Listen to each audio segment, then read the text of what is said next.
So, you've got some spare cash left over at the end of the month. Maybe it's a couple of £100, maybe a bit more. And straight away, you're hit with what I reckon is the single most paralyzing dilemma in all of personal finance. Do you use that money to pay down your debt? Or do you start investing because you're absolutely terrified of missing out on compound interest? And if you ask the internet, you'll get two completely opposite answers. One side screams at you to become totally debt-free before you even think about buying a single share. The other side tells you that if you wait until every last penny of debt is cleared, you're throwing away the greatest wealth-building years of your life. So who's actually right? Well, here's the honest truth. Both of them can be completely wrong, depending on the exact numbers behind your situation. And that's exactly what we're going to break down today. Stick around to the end of this one, because I'm going to walk you through a step-by-step roadmap, the exact order to put your money in the right place starting today. Trust me, you don't want to skip ahead and miss a step, because getting this wrong could genuinely cost you tens of thousands of pounds over your lifetime. Welcome back to the channel. If you're new here, hi, I'm Amara, it's great to have you here. I'm a financial educator, and on this channel, we focus entirely on playing the long-term behind-the-scenes wealth game, not the exhausting, flashy, keeping up appearances status game that burns people out. Quick reminder before we dive in, everything we discuss today is strictly for educational purposes. I'm not a financial advisor, and this isn't formal financial advice. What I'm here to do is give you honest frameworks so you can make empowered, informed decisions for your own life. Right, let's get into it, and I'll warn you now, I'm going to be slightly direct with you today, because the stakes on this one are genuinely high. Let's start with a visual. I want you to imagine it's the end of a really long, stressful day. You head upstairs, turn the bath taps on full blast, and nip off to grab a towel and a cup of tea. Classic move. 10 minutes later, you come back expecting a lovely full tub. But when you walk in, the bath is completely empty. Why? Because you forgot to put the plug in. Now, this is exactly what happens when you pour your hard-earned money into savings and investments, whilst carrying high-interest consumer debt. You are filling the bath from the top and draining it from the bottom at the exact same time. Your investments are the water flowing in, the high interest you're paying to credit card companies. That's the open drain. And to understand why this is so mathematically destructive, we need to look at the actual numbers, and these are current UK relevant figures. Historically, the global stock market, if we look at broad indices like a global all-cap tracker or something like the FTSE Global All Cap, has delivered an average of roughly 8 to 10% per year over the long term before inflation. That's fantastic. But right now, and this is as of 2024 and into 2025, the average interest rate on a credit card in the UK is sitting at around 23 to 24%. Some store cards are even higher. A personal loan from a high street bank might be anywhere from 7 to 15% depending on your credit score. So let's do the maths. If you've got £5,000 sitting on a credit card at 24% and you leave it untouched for a year just paying the minimums, you'll rack up roughly £1,200 in pure interest. That's not paying anything off. That's just the cost of having the debt. Now let's put this into our bath analogy with a real-world scenario. Say you take £1,000 and invest it in the stock market. You have a decent year, 8% return, and you make £80. Brilliant. You feel like a proper investor. But at the exact same time, you're also carrying £1,000 on a credit card at 24%. That debt has just cost you £240 in interest over the same period. So you made £80, but you lost £240. You're moving backwards by £160 a year. And you're doing it whilst patting yourself on the back for being an investor. This is what I call the leaky bath trap. And it's incredibly common. A lot of people fall into it because they want the excitement and the identity of being someone who invests. But here's the fundamental truth that the quietly wealthy understand. Paying off a credit card that charges you 24% interest gives you a guaranteed 24% return on your money. Let me say that again, guaranteed 24% risk-free. You will not find any legitimate legal investment on the planet that guarantees you 24%. It doesn't exist. So if your debt is costing you more than you're ever likely to earn by investing, paying it off first is almost always the right call. But, and this is a big but, what if your debt isn't a credit card? What if it's a student loan? Or a mortgage at 4 or 5%? This is where the rules completely change.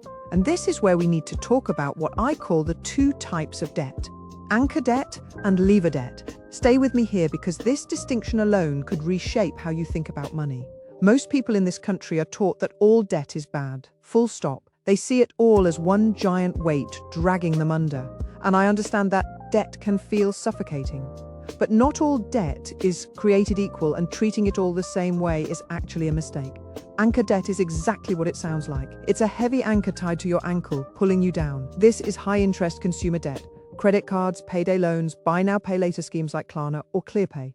Overdrafts used to buy things that immediately lose value. Clothes, takeaways, holidays, gadgets you didn't really need. That debt is dead weight, and you need to cut it loose as fast as you can. Levered debt is completely different. This is borrowing at a low interest rate to acquire something that either holds its value or, ideally, grows over time. A mortgage on a property is the textbook example. Now, a quick note for those of you with student loans in the UK. The student loan system here works very differently to how it works in, say, America. In England, if you're on Plan 2, which is most graduates who started university from 2012 onwards, you repay 9% of everything you earn above a certain threshold, which for Plan 2 is currently £27,295 a year, as of the 2024-25 tax year. Plan 5, for those who started from August 2023, has a lower threshold of £25,000. The crucial thing is, the repayment comes out of your salary automatically through PAYE. It doesn't show up on your credit file as a traditional debt. And here's the big one: any remaining balance gets wiped after 40 years for Plan 2 and Plan 5 borrowers. For the vast majority of graduates, you will never repay the full amount. So aggressively overpaying your student loan is usually not the best use of your money. It behaves much more like a graduate tax than a traditional debt. Martin Lewis and the money-saving expert team have been banging this drum for years, and they're absolutely right. Unless you're a very high earner who will clearly repay the full balance, keep your student loan repayments on autopilot and focus your spare cash elsewhere. Right, back to lever debt and the maths. Let's say you have a mortgage or any loan at 5%. If you throw all your extra money at paying that off early, you're effectively saving 5% in interest. That's your guaranteed return. But if you took that same money and invested it in a broad, diversified global index fund earning a long-term average of, say, 8%, you're technically making a 3% net gain by investing instead of overpaying the debt. Over a short period, 3% doesn't sound like much. But over 20 or 30 years, compound interest turns that gap into something enormous. This is exactly how the wealthy use debt strategically. They borrow cheap money and they invest the difference. They understand that not all debt is the enemy. Expensive debt is the enemy. And here's the thing about time that I really need you to hear. If you delay investing for a decade just to clear a low-interest mortgage, you miss out on the most powerful years of compounding. And time is the one variable in investing that you can never, ever get back. You can earn more money, you can cut expenses, but you cannot manufacture more time. However, and I'd be doing you a disservice if I didn't say this, we absolutely cannot talk about this without addressing the psychological side. Because the maths is only half the story. Let's paint a picture. You've decided to keep your 5% mortgage or loan ticking along. You're comfortable with the repayments, and you start investing your extra £200 a month into the stock market. You set everything up, automated, sensible, into a lovely diversified index fund inside your ISA. Textbook stuff. Everything's going great for a while. Your portfolio's growing. You're feeling clever. And then you turn on the news. The headlines are screaming about a recession. Maybe it's a banking crisis, maybe it's geopolitical chaos. Doesn't matter, the stock market drops. You open your investment app and your portfolio is down 6, 8, maybe 10%. Now, if you're carrying debt and you don't have a solid financial foundation underneath you, your brain goes into absolute survival mode. You start thinking, I knew I shouldn't have invested, I should have just paid off my loan. And out of pure fear, you sell everything at a loss, locking in that negative return permanently. You transfer the cash back to your bank account and you swear you'll never invest again. This happens constantly. It happens to smart people. It happens to people who logically know better. Here's the reality. The stock market has crashed multiple times. 1987, 2000, 2008, 2020, 2022, and every single time it has eventually recovered and gone on to reach new highs. But, and this is the key, if you don't have peace of mind, you won't wait around for the recovery. You'll bail at the worst possible moment. So here's what I want you to take away from this. If carrying debt, even low-interest debt, causes you so much anxiety that you know hand on heart you're going to panic sell your investments the moment the market wobbles, Then paying off that debt first is the smartest move for you. It might not be the most mathematically optimal strategy on a spreadsheet, but it gives you something a spreadsheet can't measure: peace of mind. And peace of mind stops you from making very expensive emotional mistakes. The best financial plan isn't the one that looks perfect on paper, it's the one you can actually stick to when things get rough, right? So how do we combine the cold hard maths with actual human psychology? How do you escape the leaky bath trap and start building real lasting wealth? Here is your step-by-step roadmap. This is the bit I really need you to pay attention to. If you've been watching this far, don't click away now, because this is where it all comes together. Before you do anything else, before you throw money at debt, before you open an investment account, you need a small cash buffer. Why? Because if you use every spare penny to pay off your credit card and then your boiler breaks down or your car fails its MOT, you're just going to have to stick the repair bill straight back on the credit card. And you're right back where you started. It's a vicious cycle. Step 1, save up roughly 1 month's worth of your absolute bare bones survival expenses. I'm talking rent or mortgage payment, groceries, council tax, utilities, transport to work, the essentials, nothing fancy. Put it in an easy access savings account, ideally one paying a decent rate. As of early 2025, there are easy access accounts paying around 4 to 5%, so shop around. Put it somewhere slightly out of sight, maybe a separate bank from your everyday spending account, so you're not tempted to dip into it. That's your starter buffer. It's not your full emergency fund yet, we'll come back to that. But it's enough to stop you falling back into the debt trap. Step 2, list out every single debt you have. Write down the balance and the interest rate for each one. Credit cards, store cards, overdrafts, personal loans, Klarna, car finance, everything. Anything with an interest rate above roughly 8%? That's your anchor debt, and it has got to go. The most mathematically efficient way to do this is the avalanche method. You put every single bit of spare cash towards the debt, with the highest interest rate first, whilst paying the minimum on everything else. Once the most expensive debt is cleared, you roll that payment into the next highest, and so on. This saves you the most money in interest and gets you out of the trap the fastest. Now, I know some people prefer the snowball method, where you pay off the smallest balance first for the psychological win, and honestly, if that's what keeps you motivated, it's absolutely fine. The best method is the one you'll actually stick to, but if you can handle it, the avalanche method is mathematically superior. Step 3, build your full emergency fund. Once the high-interest anchor debt is cleared, and I mean cleared, not just managed, turn your attention back to your emergency fund. Build that starter fund up to 3 to 6 months worth of living expenses. If you're self-employed, freelance, or on a variable income, aim for the higher end, maybe even 6 to 12 months. This is your financial moat.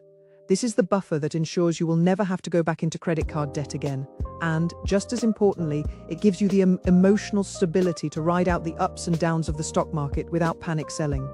This cash should be in an easy access savings account, not invested, not locked away in a notice account, accessible within a day or two if you need it. Step 4, turn the taps on, start investing. Now that the plug is firmly back in the bath, you turn the taps on full blast.